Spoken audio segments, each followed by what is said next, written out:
In this video, I'm going to look at the unit circle and see how it's used to calculate values of sine, cos, and tan of angles. So the unit circle is literally a circle of radius length 1 unit. So if I look at this circle, for example, that distance there is 1 unit. So if we imagine the Cartesian coordinates, which is the xy plane, that would be my y-axis, this would be my x-axis, then the radius there is length 1. So that point here is the point 1, 0. Similarly, this distance here is 1. So that point here is x value minus 1 because we've gone across 1, and y value 0 because we haven't gone up the y-axis at all. Now having a look at the y-axis, this distance is 1, so that point up the top here is the point 0, 1. And if I look at the distance down here, then that distance is 1 because the radius is 1 of that circle, and so the point is 0 minus the origin being the center of the circle. So we know that's a circle. All the points on the circle are equidistant from the center of the circle, which is the origin 0, 0. And I've just labeled the 4 points at which the circle crosses the x and y axis. So that's a bit of recap for coordinate geometry of the circle. Center is 0, 0, and the radius was 1 in this case. Now we're going to try and bring in a bit of trigonometry. So a lot of what we learned from trigonometry before is dealing with right angle triangles. So we're going to try and create a right angle triangle from a random point on the circle, which I'll call P. So if I look at that point P there, that distance here to the x-axis is just the value y. That there is just y. The reason for that is that the y value of P is just the distance that is moved from the x-axis. And if I draw that and represent that as this green line, that is the distance y, so I'm just going to call that distance y there. So if we do the same with the x value of the point P, it's just the distance that is moved from the y-axis, which is that distance there, so that's going to have a value of x.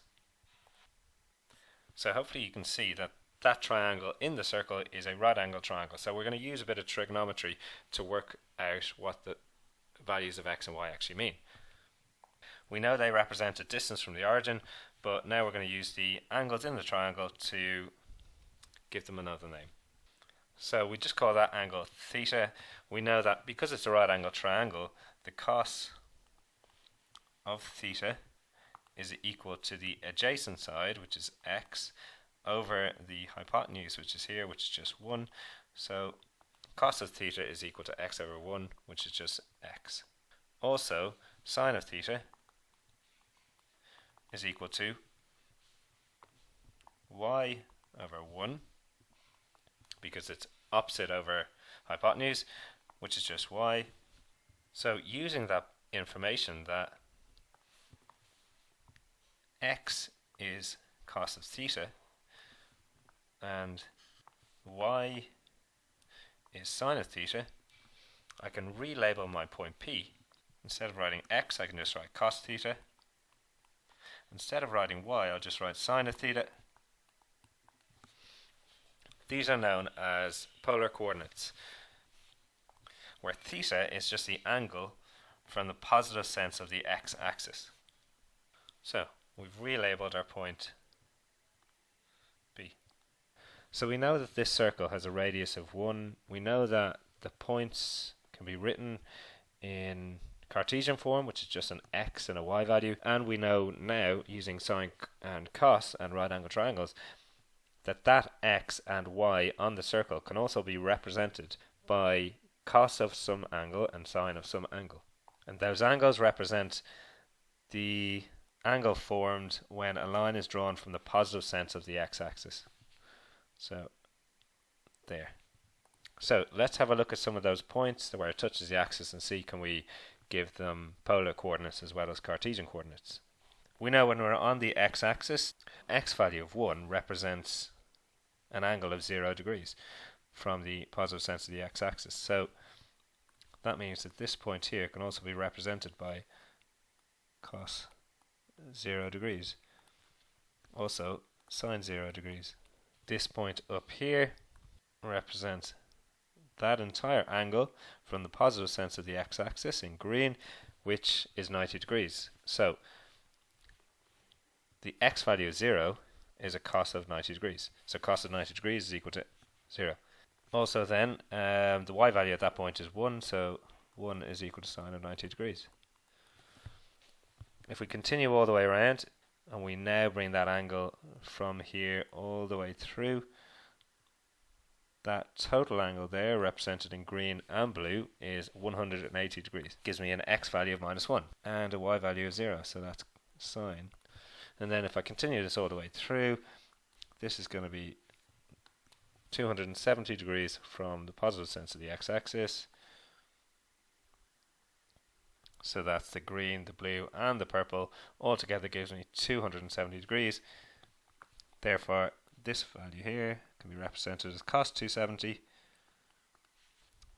sine 270 degrees. We're just looking at angles from the positive sense of the x-axis. Then bring the angle around one more time and I accumulate the green plus the blue plus the purple plus the yellow angle here. I've come around a full, so 360 degrees is actually the same as 0 degrees. So what this tells me is I can represent any point on this circle using Cartesian coordinates, which is just the x, y value, or else now using polar coordinates, which is the cos of an angle and sine of the angle, and that angle is the angle that's formed when you draw a line from the positive sense of the x-axis.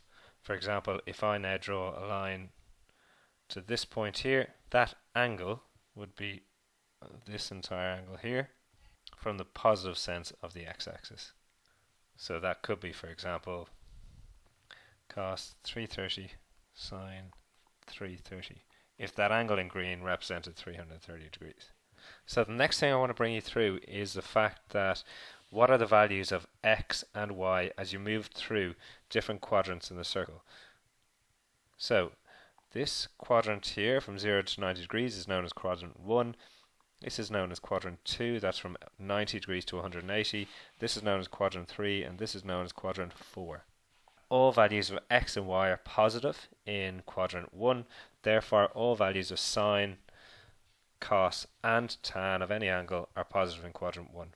The reason tan is also positive is because we know that tan of any angle is equal to sine of that angle over cos of that angle. So if both sine and cos are positive, therefore tan has to be positive. If we move into quadrant 2, we know that the x value here as we go across is negative. Therefore, the cos of any angle between 90 and 180 degrees is negative. Also, the tan of that angle has to be negative, but the sine of that angle, which is just its y value, has to be positive. Reason for that is because all y values in quadrant 2 are positive. If we move into quadrant 3, then we'll find that the x coordinates are all negative, the y coordinates are all negative, that's between 180 degrees and 270. So sine and cos of any angle between 180 degrees and 270 degrees are all negative. When we move into quadrant 4, all x coordinates are positive and y coordinates are negative. So therefore, all cosine values between 270 degrees and 360 degrees are positive, all sine values are negative, and therefore all tan values have to be negative because we have a negative number over a positive number, which is a negative number. So just to recap that, in quadrant number 1, all values of sine, cos and tan are positive numbers. In quadrant number 2, the only positive ones are sine of angles because it's the y value. In quadrant 3, the only positives we get are tan of any angle, and in quadrant 4, the only positive numbers we obtain when we do sine, cos and tan are the cosine of the angle. Okay, a way of remembering that is thinking of cast C A S T, which is a band from the 90s. So in quadrant 4, all values of cosine are positive. In quadrant 1, all values of sine, cos and tan of any angle are positive. In quadrant 2, all values of sine of any angle are positive. And in quadrant 3, all values of tan of any angle are positive in quadrant 3. Okay, so now I'm going to go through some problems, and I'm going to introduce something from the log tables and also get rid of most of the text that's in the unit circle here just to aid with the explanation. Okay, so the table I've introduced down here is a table from the log tables, and what it does is it gives us a certain number of reference angles. These are the angles we're going to be using in the Leaving Cert questions, okay? It also has a row called radians. Radians are a way of measuring angles. I've dealt with that elsewhere on the website, where 2 pi radians is equal to 360 degrees. So therefore, pi radians is equal to 180 degrees, etc. And we can work out the other radians from that. Using trigonometric ratios of common triangles, we can work out the sine, cos and tan of our reference angles. And for convenience sake, we're not going to look at them in this video. So now we're going to look at a question. What if you were asked to find the sine of 150 degrees? Well, 150 degrees is in quadrant 2. So if that's the x-axis, we're talking about that angle there. So if that's 180 degrees, our reference angle is equal to 180 degrees minus 150 degrees, which is 30 degrees. Now, if I wanted to find out what sine of 30 degrees is, I would just go here, that's sine, that's 30 degrees, so sine of 30 degrees is equal to a half. We're asked to find sine of 150 degrees, which is actually the same as sine of 30 degrees. It's in this quadrant, but we know that sine of all values are positive in quadrant 2, so sine 150 degrees is equal to plus a half. What if we are now asked to find cos of 150 degrees? Well, cos of 150 degrees would find the same reference angle, which is 30. So cos of 30 degrees, I would go to cos 30 degrees, which is root 3 over 2. So I'd say cos 30 degrees equals root 3 over 2.